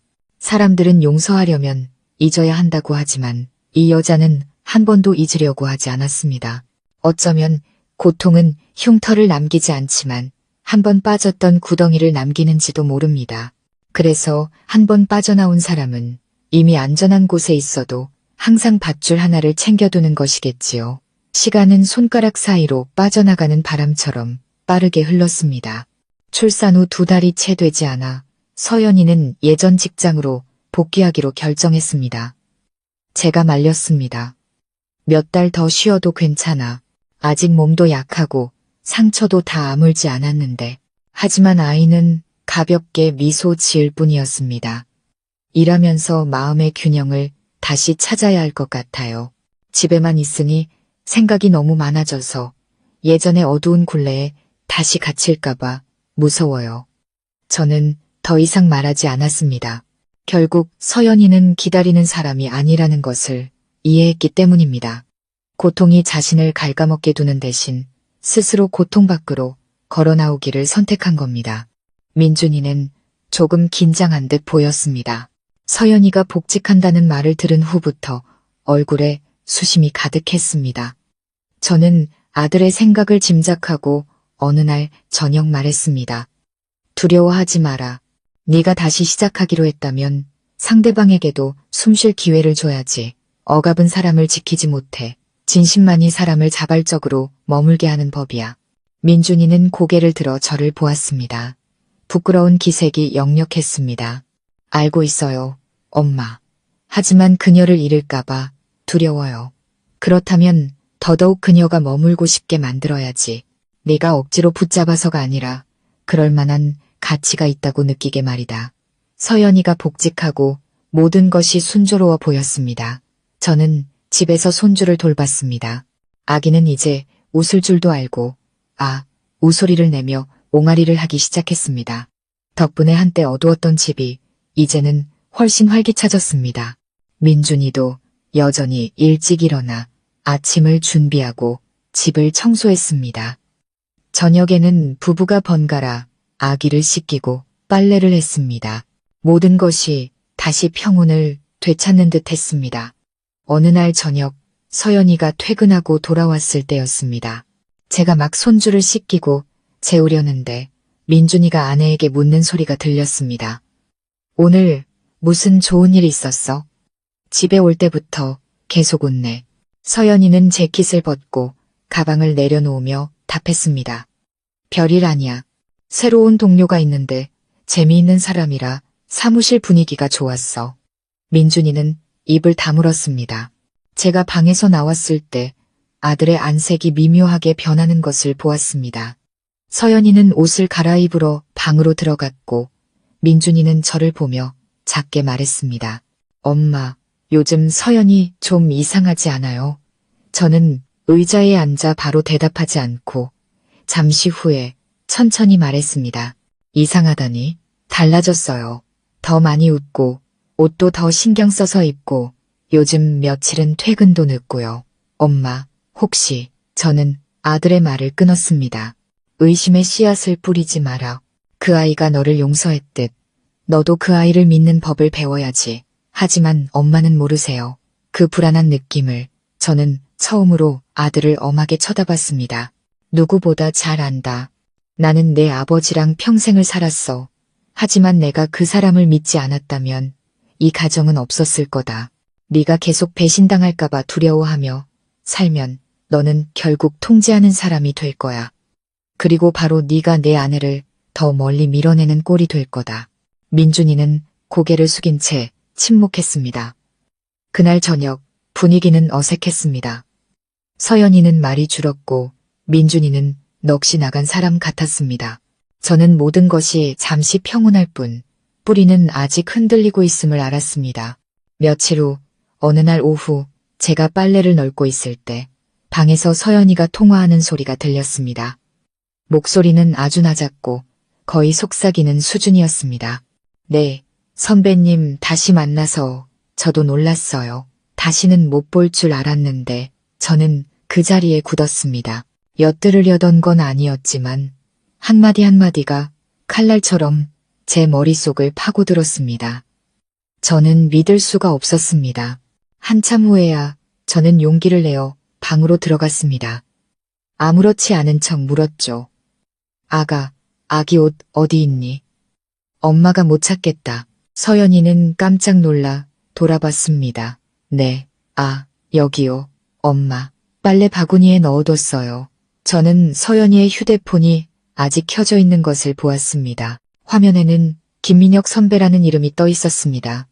저는 아무 말도 하지 않았지만 그날 저녁 내내 가시방석에 앉은 기분이었습니다. 저는 서연이를 탓하지 않았지만 두려웠습니다. 지난 몇 달간 우리 가족 모두의 노력이 물거품이 될까봐 두려웠습니다.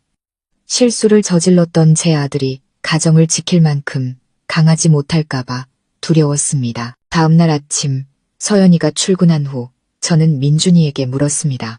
너 서연이가 너 만나기 전에 누구랑 사귀었는지 아니? 민준이는 굳었습니다. 네, 대충 들었어요. 무슨 직장 상사였다고. 저는 고개를 끄덕이며 낮은 목소리로 말했습니다. 그 사람이 다시 같은 회사에서 일하게 됐단다. 그리고 어젯밤 엄마가 두 사람의 통화를 들었다. 민준이는 벌떡 일어났고 얼굴이 굳었습니다. 엄마, 뭐라고요? 저는 아들을 천천히 바라보았습니다. 네게 질투하라고 이 말을 하는 게 아니다. 누구나 과거는 있다는 걸 이해시키려고 하는 거야. 서연이는 네가 씻을 수 없는 상처를 줬음에도 너를 용서했다. 이제는 네가 남은 평생을 다해 그 아이가 머물기로 한 결정이 옳았다는 것을 보여줄 차례다. 민준이는 의자에 주저앉았습니다. 울지는 않았지만 논시울이 붉었습니다. 저는 서연이를 사랑해요. 지금처럼 두려웠던 적이 없어요. 저는 아들의 어깨에 손을 얹었습니다. 그럼 실수를 반복하지 마라. 그때 너는 도망쳤지. 지금 만약 의심이 든다면 통제하는 게 아니라 마주해야 한다. 강하다는 건 사람을 쇠사슬로 묶는 게 아니야. 그 사람이 내 손을 놓지 않고 싶게 만드는 거야. 그날 오후 서연이가 돌아왔을 때 민준이는 아내를 베란다로 불렀습니다. 노을빛 아래서 말했습니다. 당신이 옛날 사람 다시 만난 거 알고 있어. 서연이는 굳었지만 민준이는 화를 내거나 따지지 않고 부드럽게 말했습니다. 두 사람이 무슨 말을 했는지 묻지 않을게. 다만 당신에게 시간이 필요하다면 얼마든지 시간을 줄게. 그리고 당신에게 보여줄게. 내 곁에 있는 것이 어떤 희생도 아니라는 걸. 당신은 그냥 당신 자신으로 있으면 돼.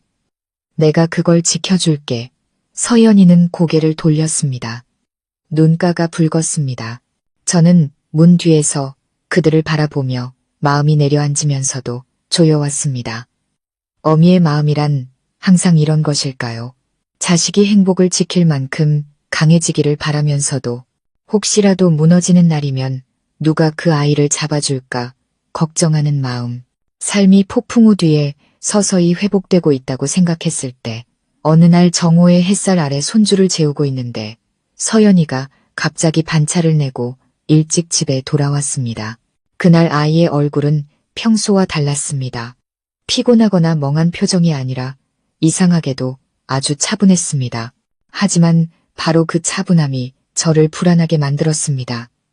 제가 부엌에서 죽을 끓이고 있을 때 서연이는 식탁에 앉아 천천히 물을 따랐습니다. 눈은 먼 곳을 보고 있었죠. 어머니, 저 부산지사로 발령 제안을 받았어요. 저는 그 자리에 굳었습니다. 손에 들고 있던 숟가락이 바닥에 떨어지며 아주 작지만 마음속에서는 요란하게 울리는 소리를 냈습니다. 부산이라니. 서연이는 옅게 웃었습니다. 하지만 눈에는 빛이 없었습니다. 새로운 상사분이? 아니요. 옛날 사람이요. 민혁 선배. 그 사람이 이번에 부산지사장으로 발령받았어요. 오늘 팀에서 실력 있는 2명을 데려갈 건데 저를 추천했다고 하더라고요. 저는 마른 침을 삼켰습니다. 마음이 조여왔습니다. 그래서 어떻게 할 거니? 아직 대답 안 했어요. 사흘 안에 생각해보라고 하셨어요. 서연이는 저를 올려다보았습니다. 하지만 사실 회의실을 나온 순간부터 계속 생각하고 있었어요. 마치 인생이 또다시 저를 갈림길에 세워놓은 것 같아요. 저는 자리에 앉아 부드럽게 말했습니다. 아직 그 사람을 사랑하니? 서연이는 움찔했습니다.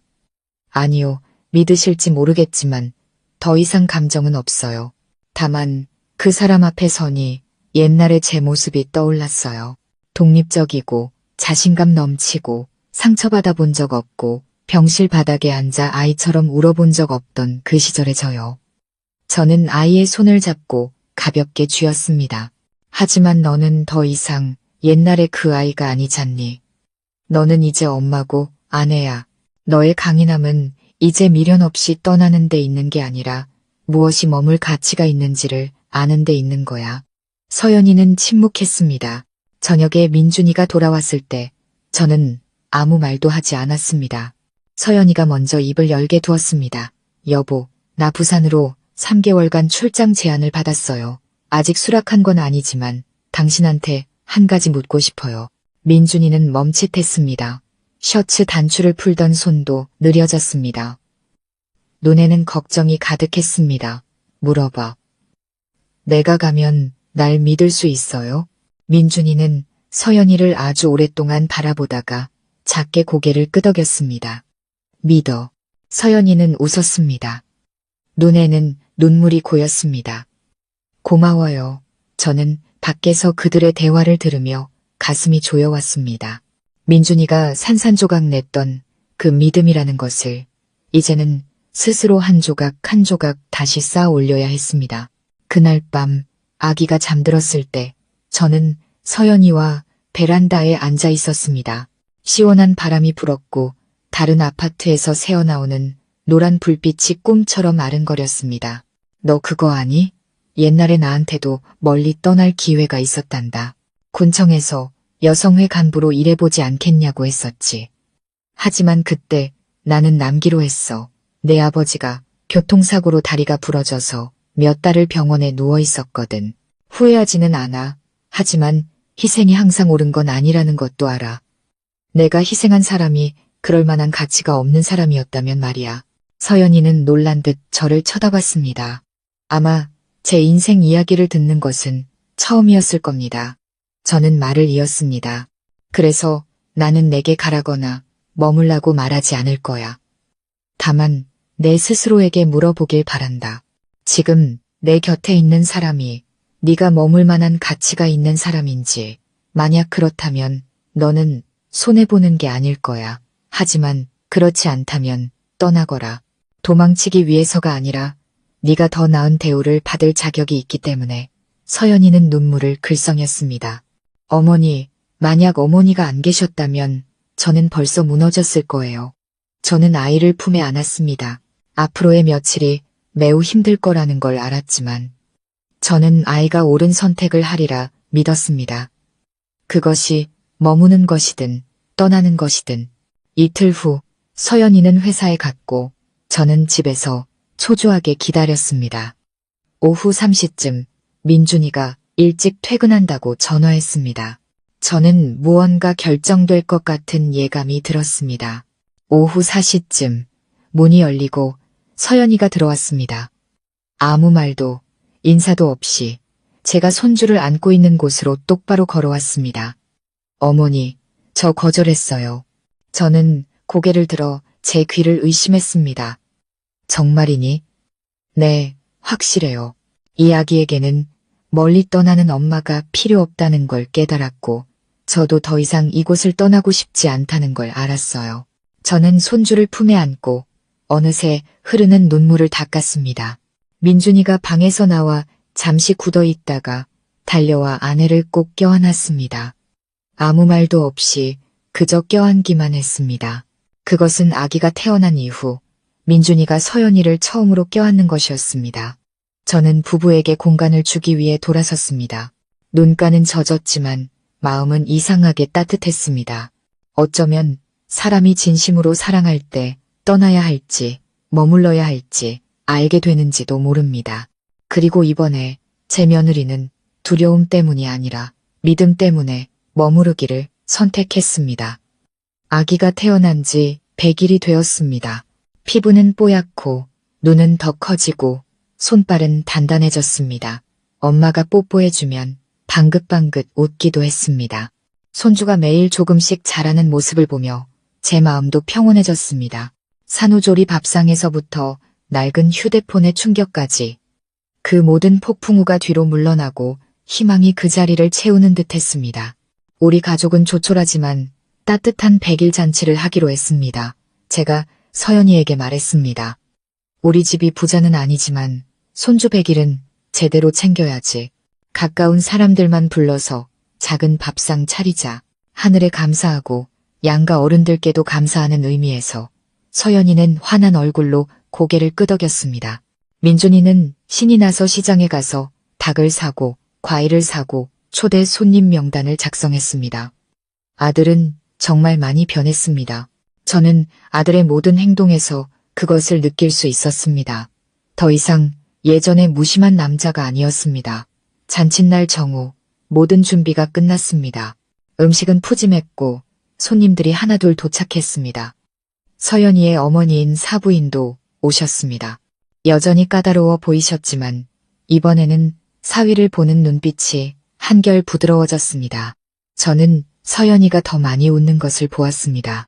눈에는 더 이상 불안의 그림자가 없었습니다. 제가 음식을 차리느라 분주할 때 현관문이 열렸습니다. 한 여자가 들어왔습니다. 저는 잠시 굳었습니다. 그녀는 오피스룩 차림에 키가 크고 이목구비가 뚜렷했습니다. 붉은 립스틱을 바른 눈빛은 방안을 한번 훑더니 서연이에게서 멈췄습니다. 유진이었습니다. 저는 바로 알아봤습니다. 단 한 번 봤을 뿐이지만 제 아들의 낡은 휴대폰 속 숨겨진 메시지의 주인공이었던 그 여자를 잊을 수 없었습니다. 제 착한 며느리를 벼랑 끝으로 몰 뻔했던 바로 그 여자. 방 안의 모든 소리가 멎었습니다. 부엌에서 나오던 민준이는 유진이를 보고 얼굴이 하얗게 질렸습니다. 서연이도 그 자리에 얼어붙었습니다. 모두가 당황했습니다. 침묵을 깬 것은 저였습니다. 누구시죠? 유진이는 태연하게 상 앞으로 다가왔습니다. 안녕하세요. 저 민준 오빠 옛날 친구예요. 오늘 100일 잔치 한다고 해서 축하해 주러 왔어요. 저는 그녀의 눈을 피하지 않고 똑바로 쳐다봤습니다. 저희는 부른 적 없습니다. 지난 일은 지난 일이니 알아서 돌아가 주셨으면 좋겠네요. 유진이는 옅게 웃었습니다. 저는 그저 축하하러 온 것뿐이에요. 다른 뜻은 없어요. 저는 상 앞을 막아섰습니다. 빙빙 돌려 말할 필요 없습니다. 저희 가족을 존중한다면 돌아가 주세요. 오늘은 기쁜 날입니다. 외부 사람 때문에 아기 엄마가 또다시 마음 상하는 일은 없었으면 합니다. 유진이는 잠시 굳더니 돌처럼 굳어있는 민준이를 훑어보았습니다. 오빠가 이렇게 빨리 변할 줄은 몰랐네. 그때 서연이가 입을 열었습니다. 목소리는 차분했지만 얼음장처럼 차가웠습니다. 사람은 자기가 얼마나 큰 잘못을 저질렀는지 깨달았을 때 빨리 변하곤 하죠. 와줘서 고마워요. 하지만 오늘은 제 아들의 날이에요. 행복 외에 다른 어떤 이야기도 하고 싶지 않네요.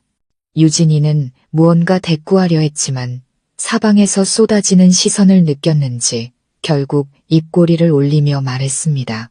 알았어요. 아기 축하해요. 이만 가볼게요. 그녀는 돌아서서 또각거리는 구두 소리를 내며 나갔습니다. 문이 닫히고 잠시 아무도 말하지 않았습니다. 저는 안도의 한숨을 쉬며 서연이를 보았습니다. 아이의 입술은 미세하게 떨리고 있었지만 고개를 꼿꼿이 세우고 있었습니다. 무너지지도 도망치지도 않았습니다.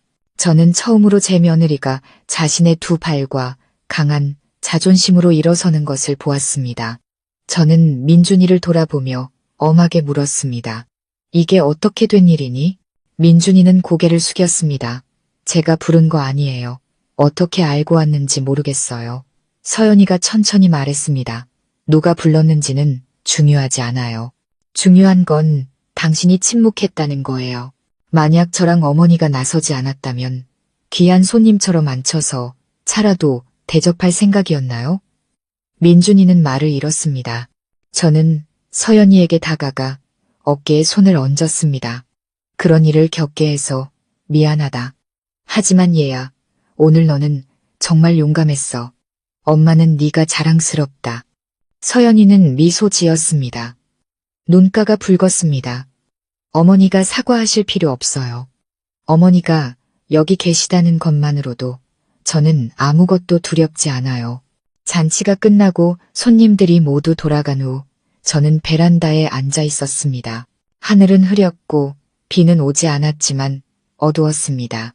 민준이가 물 한 잔을 들고 와 제 옆에 앉았습니다. 엄마, 제가 잘못했어요. 그 사람이 올 줄은 정말 몰랐어요. 저는 아들을 보지 않고 천천히 말했습니다.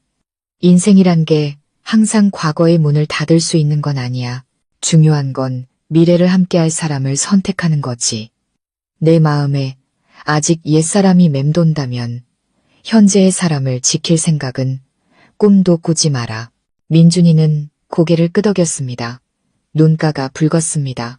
다시는 서연이가 상처받는 일 없게 할게요. 약속해요. 저는 아들을 돌아보았습니다. 처음으로 꾸짖거나 경고하지 않고 가볍게 어깨를 두드렸습니다. 이번에는 그 약속 지킬 수 있기를 바란다. 그날 밤 서연이는 부드러운 자장가로 아기를 재웠습니다. 제가 서울에 처음 왔던 날처럼 떨리지도 밤새 몰래 울어 잠기지도 않은 맑고 단단한 목소리였습니다. 마치 폭풍우를 지나 자신이 누구인지를 알게 된 사람처럼 저는 자장가를 들으며 조용히 눈물을 흘렸습니다. 하지만 그것은 믿음의 눈물이었습니다. 지난 몇 달 만에 처음으로 저는 이 작은 가정이 진정으로 회생하고 있다고 감히 믿을 수 있었습니다. 100일 잔치 이후의 삶은 다시 평온한 리듬을 되찾았습니다. 매일 아침 저는 일찍 일어나 죽을 끓이고 민준이는 아들의 예방접종, 가롯을 준비했습니다. 서연이는 출근 전에 잠시 아기를 안아주고는 서둘러 회사로 향했습니다. 모든 것이 제자리를 찾아가는 듯 했습니다.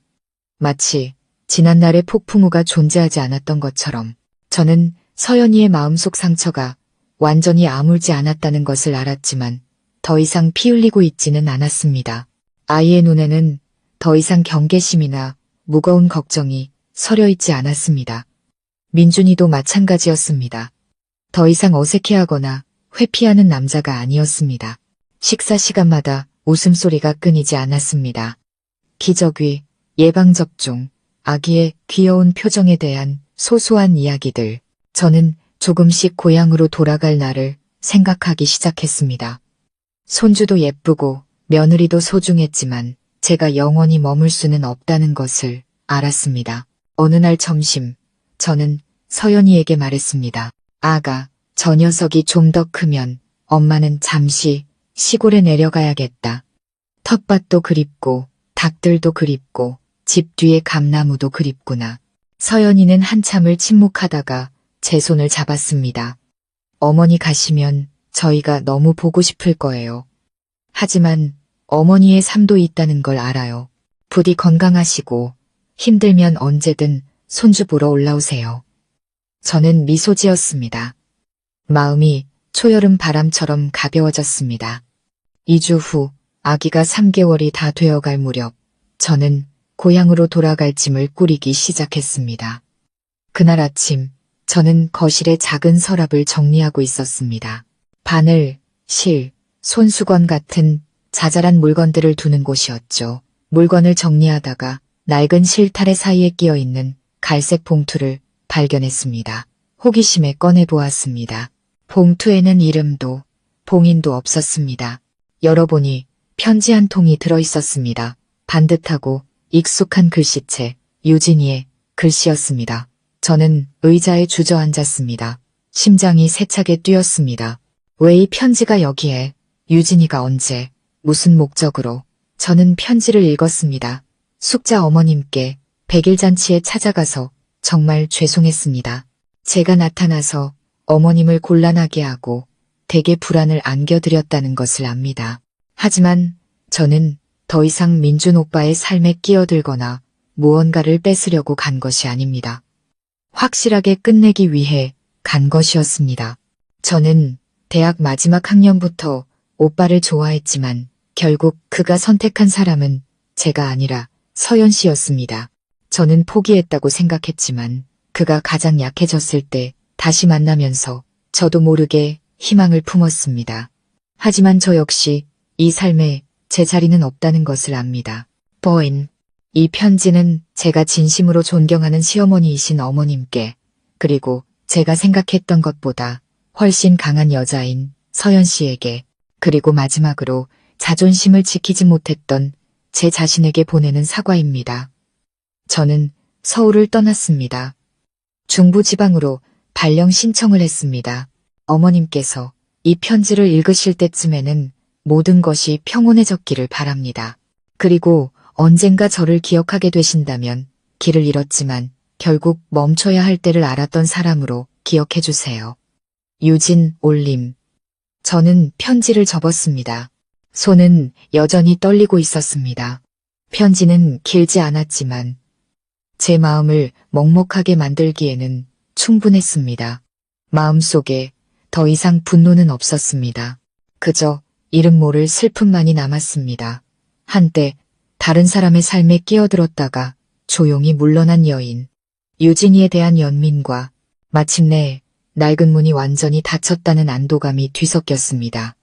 저는 편지를 들고 방으로 들어가 책상 위에 놓고 서연이를 불렀습니다. 아가, 엄마가 할 얘기가 있다. 서연이가 나왔습니다. 얼굴은 평온했습니다. 저는 편지를 아이 손에 쥐어주었습니다. 읽어보렴. 유진이가 보낸 거다. 서연이는 편지를 열고 단숨에 읽어 내려갔습니다. 다시 편지를 접었을 때 아이의 눈에는 눈물이 고여 있었습니다. 엄마는 너랑 그 아이가 같은 반 친구였다는 걸 안다. 지난 일에 간섭하고 싶지는 않지만 나쁜 사람이 아니라 길을 잘못 든 사람도 있다는 걸 네가 알았으면 했다. 그리고 그들이 멈춰야 할 때를 알고 물러났을 때 우리도 조용히 고마워해야 한단다. 서연이는 눈물을 글썽이며 고개를 끄덕였습니다.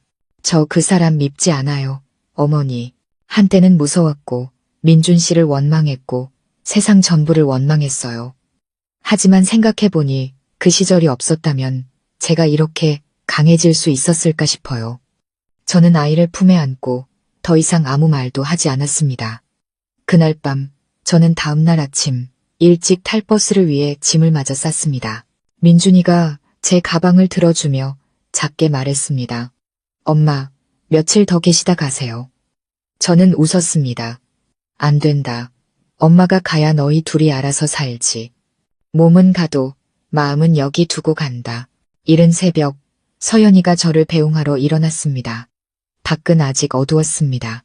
저는 문을 나서며 한때 눈물과 분노가 가득했지만 이제는 진정한 보금자리가 된 이 작은 집을 돌아보았습니다. 엄마 간다. 건강 잘 챙기고 내 자신을 위해 살아라. 잘못한 건 고치고 좋은 건 지키고. 서연이는 고개를 끄덕였습니다. 눈물이 뺨을 적셨습니다. 약속할게요.